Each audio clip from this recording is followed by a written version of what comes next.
इस कहानी में भविष्य की दुनिया दिखाई गई है, जहां बच्चों द्वारा आमतौर पर पसंद किए जाने वाले प्लास्टिक और रबड़ के खिलौने आउटडेटेड हो गए हैं और उनकी जगह काफी एडवांस्ड रोबोटिक खिलौनों ने ले ली है। मूवी की शुरुआत में मूवी की अहम किरदार कैडी अपने माता पिता के साथ कहीं जा रही होती है। तीनों काफी खुश लग रहे थे, पर बातों ही बातों में कैडी के पिता का ध्यान सामने से हट जाता है और उनकी कार का एक दुर्भाग्यपूर्ण एक्सीडेंट हो जाता है। कैडी के माता पिता की कार में ही मौत हो जाती है। खुशकिस्मती से कैडी जिंदा बच जाती है। मूवी में आगे हमारी मुलाकात जेमा से होती है। जेमा एक टेक एक्सपर्ट है जो बच्चों के लिए रोबोटिक खिलौने बनाने का काम करती है। इसके साथ ही जेमा अपने दो कलीग्स टेस और कोल के साथ मिलकर गुप्त रूप से एक साइड प्रोजेक्ट पर भी काम कर रही है। इस प्रोजेक्ट के बारे में उनके बॉस तक को पता नहीं है। इस प्रोजेक्ट का नाम है मैगन। मैगन एक अल्ट्रा इंटेलिजेंट रोबोट है जो न सिर्फ बच्चों के साथ खेलेगी बल्कि उन्हें हर मुसीबत से बचाएगी भी। एक दिन जब वो तीनों काम कर रहे होते हैं तब अचानक उनका बॉस डेविड वहां आ जाता है। वो उन तीनों को इस प्रोजेक्ट के बारे में ना बताने के लिए काफी खरी खोटी सुनाता है। वो जेमा को बताता है कि पिछली बार उन्होंने खिलौनों के मार्केट में जो रोबोटिक खिलौना लॉन्च किया था, ठीक उसी तरह का खिलौना उनकी कंपटीटर कंपनी ने लॉन्च किया है। इस पर जेमा उसे बताती है कि अगर वे लोग मैगन के प्रोजेक्ट में कामयाब हो गए तो मैगन खिलौनों के मार्केट में तहलका मचा देगी। जेमा अपनी बात साबित करने के लिए मैगन से डेविड को हाय कहने के लिए कहती है, पर मैगन अभी इसके लिए तैयार नहीं थी। वो हाय कहने की कोशिश तो करती है लेकिन कुछ बोल पाने से पहले ही एक धमाके के साथ टुकड़ों में बिखर जाती है। ये देखकर डेविड गुस्से से आग बबूला हो जाता है और जेमा को मैगन का प्रोजेक्ट बंद कर ऑफिस के कामों में ही ध्यान लगाने के लिए कहता है। कुछ देर बाद जब जेमा ऑफिस से घर जाने वाली होती है तब उसे मैसेज आता है कि उसकी बहन का कार एक्सीडेंट हो गया है। ये सुनते ही वो तुरंत अस्पताल की तरफ भागती है। उसे वहां पता चलता है कि एक्सीडेंट में सिर्फ उसकी बहन की बेटी कैडी ही जिंदा बच पाई है और वो भी बुरी तरह से घायल है। खुशकिस्मती से कुछ हफ्तों बाद कैडी की हालत में काफी हद तक सुधार आ जाता है। वैसे तो कैडी के दादा दादी अभी जिंदा हैं, लेकिन फिर भी जेमा खुद उसकी कस्टडी लेती है। जेमा कैडी को अपने घर ले जाती है। जेमा का घर कई सारे एआई रोबोट से भरा होता है। एक तो नया घर, ऊपर से हर जगह रोबोट्स देखकर कैडी को वहां काफी असहज महसूस होता है। जेमा उसे अपना घर दिखाती है और कोशिश करती है कि कैडी को वहां कंफर्टेबल महसूस हो। हालांकि जेमा को भी बच्चे संभालने का कुछ खास तजुर्बा नहीं था, इस वजह से वो भी थोड़ी नर्वस थी। अगली सुबह जेमा कैडी को देखने एक चाइल्ड थेरेपिस्ट को बुलाती है। कैडी से मिलने के बाद चाइल्ड थेरेपिस्ट जेमा को बताती है कि उसके घर में मौजूद रोबोटिक खिलौनों की वजह से कैडी को वहां सेटल होने में कुछ वक्त लग सकता है, पर क्योंकि जेमा खुद एक रोबोटिक खिलौनों की कंपनी में काम करती है, इस वजह से वो ये जानती थी कि आज के बच्चों को रोबोटिक खिलौनों से ज्यादा लगाव है। रात में जब जेमा काम कर रही होती है तब कैडी उसके पास आकर बैठती है। बातों ही बातों में कैडी जेमा से उसके काम के बारे में पूछती है। जेमा उसे बताती है कि वो रोबोटिक खिलौने बनाने वाली कंपनी में काम करती है। कैडी को भी रोबोटिक खिलौने काफी पसंद थे। उसे जेमा का काम काफी गजब का लगता है। जेमा उसे कॉलेज प्रोजेक्ट में बनाए एक रोबोट को दिखाती है। वो रोबोट कैडी को बहुत पसंद आता है। वो ये तक कहती है कि अगर उसके पास ऐसा कोई रोबोट होगा तो उसे कभी कोई दोस्त बनाने की जरूरत ही नहीं पड़ेगी। कैडी की इन बातों से जेमा को अपने प्रोजेक्ट मैगन पर काम करते रहने का मोटिवेशन मिल जाता है। वो अपने साथियों के साथ मैगन पर दिन रात एक करके काम करती है और कुछ ही हफ्तों में वो इसमें सफल भी हो जाती है। फिर मैगन की टेस्टिंग का दिन आता है। जेमा को अब सिर्फ ये देखना था कि मैगन और छोटे बच्चे एक दूसरे के साथ किस तरह से रिएक्ट करते हैं। इसके लिए जेमा को कैडी से बेहतर शायद ही कोई और बच्चा मिलता। कैडी को मैगन के दिमाग में प्राइमरी यूजर के तौर पर सेट करने के लिए जेमा कैडी को मैगन के हाथ को छूकर अपना नाम बताने के लिए कहती है। उसके ऐसा करते ही मैगन एक्टिवेट हो जाती है। जेमा ने मैगन को काफी बारीकी से डिजाइन किया था।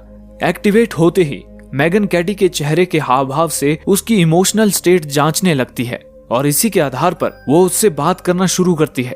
उस कमरे में पेंटिंग का सामान भी रखा हुआ था। मैगन कैडी से कहती है कि उन्हें कुछ पेंट करना चाहिए। हालांकि मैगन उसे ये नहीं बताती कि वो क्या पेंट करेगी, बस कहती है वो कुछ अच्छा पेंट करने वाली है। इसके बाद वो स्केच पेन से कागज पर कुछ ड्रॉ करने लगती है और कुछ ही पलों बाद वो कैडी को उसकी बनाई हुई पेंटिंग देखने के लिए कहती है।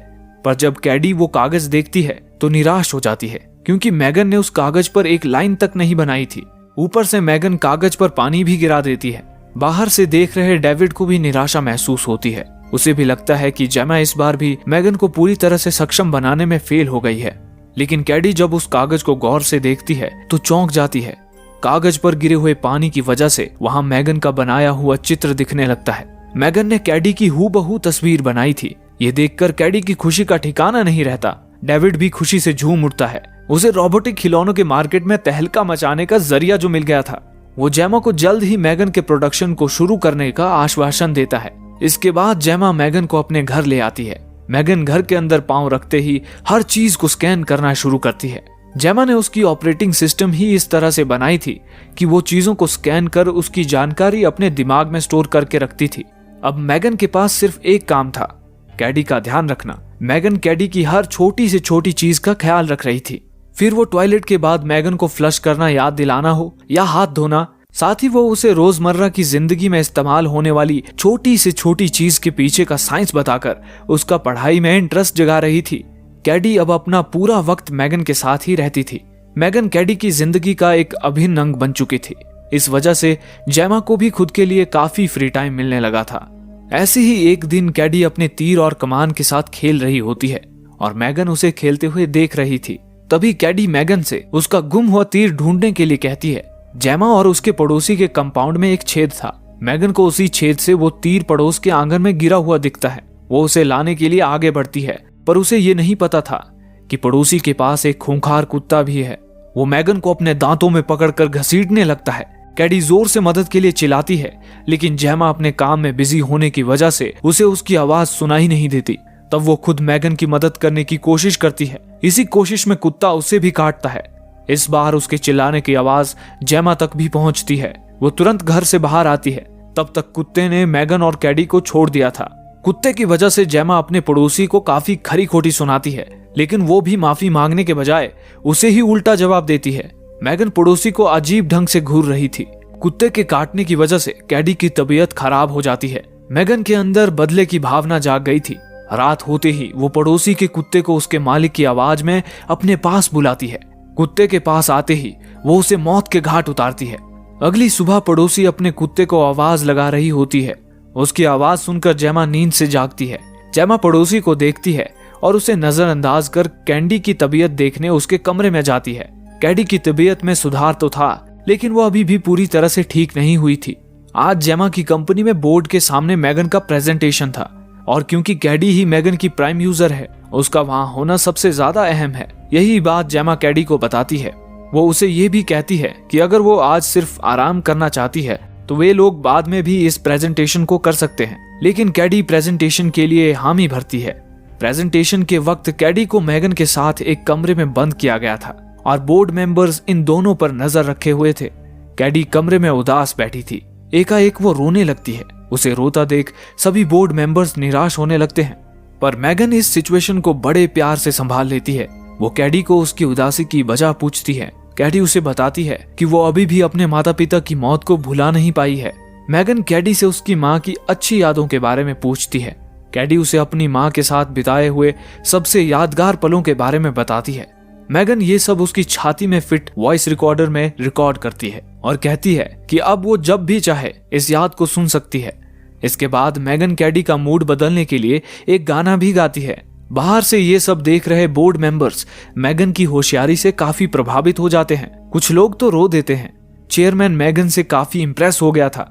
वो मैगन का प्रोडक्शन शुरू करने की इजाजत भी देता है और साथ ही डेविड को जेमा के प्रमोशन के लिए पेपर्स तैयार करने के लिए कहता है। दूसरी ओर डेविड का पीए मैगन का कोड चुरा रहा था।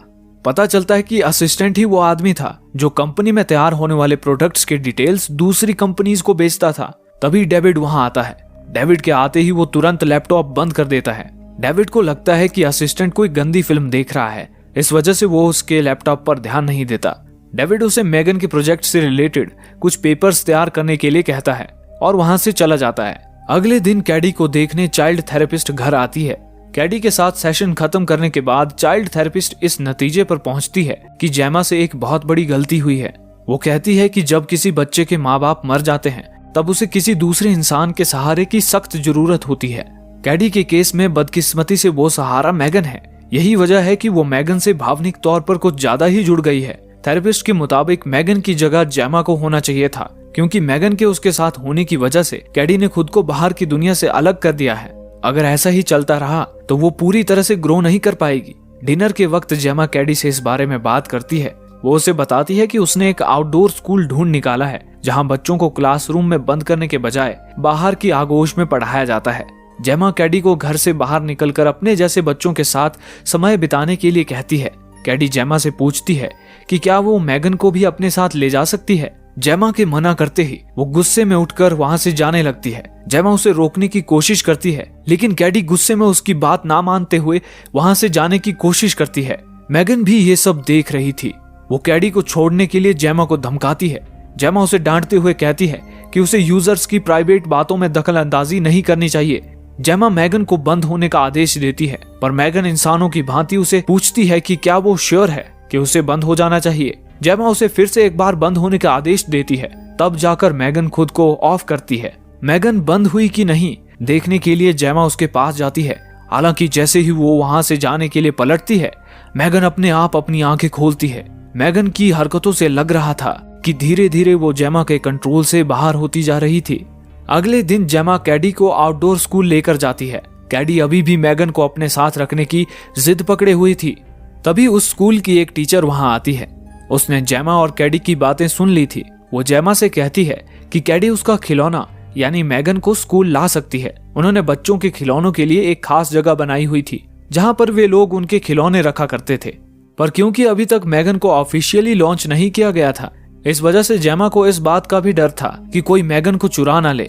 मैगन उसकी ये परेशानी भांप लेती है और जेमा से कहती है कि वो हमेशा अपने अंदर का जीपीएस ऑन रखेगी ताकि जेमा को उसकी लोकेशन के बारे में पता रहे। टीचर जेमा को एक और सुझाव देती है। वो कहती है कि मैगन और कैडी पर नजर रखने के लिए जेमा भी वहां पर रुक सकती है। आखिरकार जेमा मान जाती है। टीचर सभी बच्चों को इकट्ठा कर कुछ एक्टिविटीज देने वाली थी। उसी बीच जेमा और अन्य एक स्टूडेंट ब्रेंडन की माँ बच्चों के लिए सैंडविचेस बना रहे थे। ब्रेंडन की माँ और जेमा के बीच हल्की सी बातचीत होती है जिसमें पता चलता है कि उसका बेटा ब्रेंडन काफी बदतमीज लड़का है। वहाँ टीचर बच्चों को एक्टिविटीज परफॉर्म करने के लिए दो दो बच्चों के ग्रुप्स में डिवाइड करती है। बदकिस्मती से कैडी को पार्टनर के तौर पर ब्रेंडन मिलता है। जब वे दोनों जंगल में एक्टिविटी परफॉर्म कर रहे थे, तब अचानक ब्रेंडन कैडी को परेशान करने लगता है। तभी मैगन वहां आ जाती है। कैडी मैगन को वहां देखकर चौंक जाती है। ब्रेंडन उससे मैगन के बारे में पूछता है। कैडी उसे बताती है कि वो एक रोबोट है। ब्रेंडन मैगन को देखने उसके पास जाता है और कैडी से कहता है कि वो मैगन को उसके साथ बात करने के लिए कहे। कैडी उसे बताती है कि मैगन उसके अलावा और किसी के साथ बात नहीं करती। ये सुनते ही ब्रेंडन मैगन को उठाकर जंगल में भाग जाता है। कैडी मदद के लिए जेमा को आवाज लगाती है। जेमा को उसकी आवाज सुनाई देती है और साथ ही वो देखती है कि मैगन अपनी जगह पर नहीं है। वो तुरंत कैडी की तरफ भागती है। दूसरी ओर ब्रेंडन मैगन को एक सुनसान जगह ले जाकर रुकता है और उसे मारने लगता है। उसे इस बात का जरा भी अंदाजा नहीं था कि आगे उसके साथ क्या होने वाला है। एकाएक मैगन एक्टिवेट हो जाती है। ब्रेंडन को सबक सिखाने के लिए वो बड़ी निर्दयता से उसका कान उखाड़ती है। ब्रेंडन जैसे तैसे खुद को मैगन के चंगुल से छुड़ाता है और वहां से भागने लगता है, पर मैगन इतने में ही कहां मानने वाली थी। मैगन किसी जंगली जानवर की तरह उसके पीछे पड़ जाती है। भागते भागते ब्रेंडन फिसल जाता है और सीधे रोड पर जा गिरता है। इससे पहले कि ब्रेंडन खुद को संभाल पाता, एक कार उसे कुचल डालती है। मैगन ये भयावह दृश्य बड़ी निष्ठुरता से देख रही थी। इसके बाद पुलिस सभी से इस घटना के बारे में पूछताछ करती है। मैगन कार की खिड़की से कैडी के हाव भाव पढ़ रही थी। कैडी काफी घबराई हुई थी। मैगन कैडी के हाव भाव से समझ गई थी कि वो खुद को इसके लिए जिम्मेदार मान रही है। घर पहुंचने के बाद जेमा कैडी को शांत करती है। जेमा कैडी को जंगल में जो कुछ हुआ वो बताने के लिए कहती है। कैडी उसे बताती है कि ब्रेंडन मैगन को जहां रखा था वहां से उठाकर भाग गया था। वो जेमा को ये बात नहीं बताती कि मैगन खुद जंगल में आई थी। तभी दरवाजे पर दस्तक होती है। दरवाजे पर पुलिस वाला था। पुलिस वाला पड़ोसी के गुम हुए कुत्ते के बारे में पूछताछ करने के लिए आया था। मैगन उसे बताती है कि उसे इस बारे में कोई खबर नहीं है। तभी पीछे से पड़ोसी चिल्लाकर जेमा पर आरोप लगाती है कि उसी ने उसके कुत्ते को गायब किया है। वो कहती है कि मैगन रात के 3 बजे भी खिड़की से बाहर झांकती रहती है। जरूर उसी ने उसके कुत्ते को गायब किया होगा। जेमा पुलिस वाले को बताती है कि मैगन सिर्फ एक खिलौना है। पुलिस वाला मैगन को देखकर सोच में पड़ गया था। वो जेमा को कुछ पता चलते ही बताने के लिए कहता है और वहां से चला जाता है। उसके जाने के बाद जेमा की पड़ोसी घर के सामने आकर चिल्लाती है कि जरूर जेमा ने ही उसके कुत्ते को गायब किया है। रात में कैडी मैगन से पूछती है कि क्या उसी ने ब्रेंडन का खून किया था। मैगन खुद की करतूत का पक्ष लेते हुए कहती है कि ब्रेंडन जैसे लोग जो बेवजह औरों को परेशान करते हैं उन्हें जिंदा रहने का कोई हक नहीं है। इसके बाद मैगन कैडी को एक लोरी सुनाकर सुलाती है। मैगन के लिए वो पड़ोसी एक खतरा बन चुकी थी जिसके कुत्ते को उसने मारा था। रात में जब सब लोग सो जाते हैं तब मैगन पड़ोसी को एक दर्दनाक मौत देकर हमेशा के लिए उसे सुलाती है, यहाँ तक कि वो अपने पीछे कोई सबूत भी नहीं छोड़ती।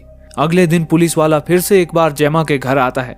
जेमा को लगता है कि वो फिर से कुत्ते के बारे में पूछने के लिए आया है, हालांकि वो पड़ोसी के मर्डर के बारे में पूछताछ करने वहां आया था। पुलिस वाले जेमा पर भी शक करने लगे थे। स्कूल में हुई ब्रेंडन की मौत और अब पड़ोसी की मौत की वजह से जेमा को मैगन पर शक होने लगा था। वो जाकर मैगन की बॉडी में फिट कैमरे की रिकॉर्डिंग चेक करती है। वहां उसे एक रिकॉर्डिंग दिखाई देती है जिसमें ब्रेंडन मौजूद था, लेकिन इससे पहले कि जेमा वो रिकॉर्डिंग पूरी देख पाती, वो रिकॉर्डिंग बंद हो जाती है। इसके साथ ही उस दिन की सारी वीडियो रिकॉर्डिंग्स की फाइल अपने आप करप्ट हो जाती है। जेमा को समझ नहीं आ रहा था कि ये सब एकाएक कैसे हो गया। तभी मैगन वहां आती है और जेमा से पूछती है कि वो क्या कर रही है। जेमा उसे झूठ बोलकर टालने की कोशिश करती है, पर मैगन काफी होशियार है। उसे समझ आ गया था कि जेमा को उस पर शक हो गया है।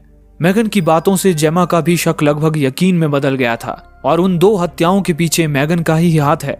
जेमा उसे टर्न ऑफ होने के लिए कहती है, पर मैगन टर्न ऑफ होने से इनकार करती है। इससे पहले कि मैगन कुछ करती, जेमा उसे एक पेन दिखाती है और बड़ी होशियारी से उसे टर्न ऑफ करती है। इसके बाद जेमा बिना समय गवाए मैगन को पैक करती है और अगले ही दिन उसे ऑफिस ले जाती है। पर इस बात से कैडी काफी खफा हो गई थी। अपने बेस्ट फ्रेंड को खोने की वजह से उसका गुस्सा 7वें आसमान पर पहुंच गया था। जेमा अपने ऑफिस में ही कैडी की चाइल्ड थेरेपिस्ट के साथ मीटिंग फिक्स करती है। ऑफिस में पहुंचने के बाद जेमा टेस और कोल को मैगन के मर्डरर होने के बारे में बताती है। हालांकि दोनों को इस बात पर यकीन करना मुश्किल हो रहा था। 2 दिनों बाद ही कंपनी मैगन को लॉन्च करने वाली थी। मैगन की एडवर्टीजमेंट की वजह से पहले ही सारे बच्चे मैगन के लॉन्च होने का बेसब्री से इंतजार कर रहे थे। टेस और कोल जेमा से कहते हैं अगर मैगन सच में मर्डरर है तो ये बात उन्हें साबित करनी पड़ेगी, वरना डेविड मैगन की लॉन्चिंग कभी कैंसिल नहीं करेगा। दूसरी ओर चाइल्ड थेरेपिस्ट कैडी को शांत करने की कोशिश कर रही थी, पर कैडी गुस्से से पागल हो गई थी, यहाँ तक कि वो चाइल्ड थेरेपिस्ट को मारने के लिए अपने हाथ में पेंसिलों का गुच्छा लेती है। तभी जेमा उसे शांत करने के लिए अंदर आती है। जेमा भी उसे शांत करने की कोशिश करती है, लेकिन कैडी किसी की बात सुनने के मूड में नहीं थी। वो गुस्से में जेमा के ही गाल पर तमाचा मारती है। हालांकि अगले ही पल उसे उसकी गलती समझ आती है और वो जेमा से माफी मांगती है। कुछ देर बाद जेमा कैडी को घर लेकर जा रही होती है, तब उसे टेस का कॉल आता है। ये कॉल दरअसल मैगन ने किया था। अब उसने खुद को इस कदर अपडेट कर लिया था कि वो बगैर छुए किसी के भी फोन को कंट्रोल कर सकती थी। जेमा उसे बताती है कि वो अपने घर जा रही है। थोड़ी देर बाद टेस की नजर अपने फोन पर पड़ती है। उसे समझ आता है कि किसी ने उसके फोन से जेमा के साथ बात की है। थोड़ी देर बाद जब टेस और कोल मैगन के सिस्टम को चेक कर रहे होते हैं, तब अचानक उनका पीसी बंद हो जाता है। उनका शक सीधे मैगन पर जाता है। जब कोल मैगन से अटैच्ड सभी वायर निकालने जाती है, तब अचानक मैगन एक्टिवेट हो जाती है और बड़ी फुर्ती से कोल के गले में वायर डालकर उसे मरने के लिए छोड़ देती है। खुशकिस्मती से टेस वक्त रहते कोल को बचा लेती है। इसी बीच मैगन अपने हाथ में एक छुरा लेती है और लैब से बाहर निकल जाती है। रास्ते में उसे डेविड और उसका असिस्टेंट भी मिलता है।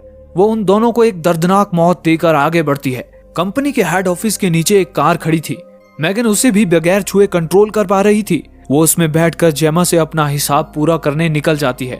दूसरी ओर जेमा घर में कैडी को सुलाकर जा ही रही होती है कि तभी उसे पियानो के बजने की आवाज सुनाई देती है।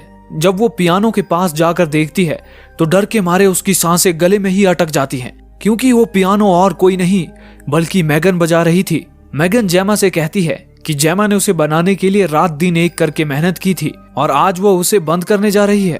जेमा उसे कहती है कि मैगन ने ही उसे ये सब करने पर मजबूर किया है, क्योंकि वो एक खूनी बन चुकी है। हालांकि मैगन को अपने किए पर कोई पछतावा नहीं होता। वो कहती है कि वैसे भी हर रोज कोई ना कोई मरता ही रहता है और उसने ये सब कैडी को बचाने के लिए किया था। जेमा कहती है कि शायद उससे ही गलती हुई है। उसे मैगन को डिजाइन करते वक्त प्रोटोकॉल्स पर ठीक से ध्यान देना चाहिए था। हालांकि मैगन इस पर कहती है कि जेमा ने सिर्फ एक बेसिक ऑपरेटिंग सिस्टम उसके अंदर इंस्टॉल किया था, जिससे वो बाहर की चीजें सीख सकती थी। बाकी जो कुछ भी उसने सीखा है उस सब का क्रेडिट मैगन खुद को ही देती है। मैगन आगे उसे कहती है कि जेमा वैसे भी अच्छी गार्डियन नहीं थी। इस वजह से मैगन उसे अपने करियर पर ध्यान केंद्रित करने के लिए कहती है और उसे गार्डियन बनने देने के लिए कहती है। पर उसकी बातों को बीच में ही रोकते हुए जेमा उसे फिर से वही पेन दिखाकर बंद करने की कोशिश करती है, लेकिन इस बार मैगन उसके जाल में नहीं फंसती और जेमा को ही टेबल पर पटकती है। मैगन जेमा को धमकाती है कि वो जेमा के बगैर भी कैडी का ख्याल रख सकती है, इस वजह से वो उसे भी खत्म करने के लिए मजबूर ना करे। तभी कैडी जेमा को बाहर से आवाज लगाती है। उसे भी मैगन की आवाज सुनाई दी थी। मैगन जेमा को धमकाते हुए कैडी को बाहर ही रोकने के लिए कहती है, क्योंकि वो नहीं चाहती थी कि कैडी पर इन सब का बुरा असर हो। कैडी के वहां से जाते ही जेमा और मैगन में हाथापाई शुरू हो जाती है। कैडी चीजों के गिरने की आवाज सुनकर फिर से जेमा के कमरे में आती है और उसे मैगन के दूसरे रूप के भी दर्शन होते हैं। मैगन उसे जेमा के खिलाफ भड़काने की कोशिश करती है, लेकिन कैडी उसकी बातों में नहीं आती।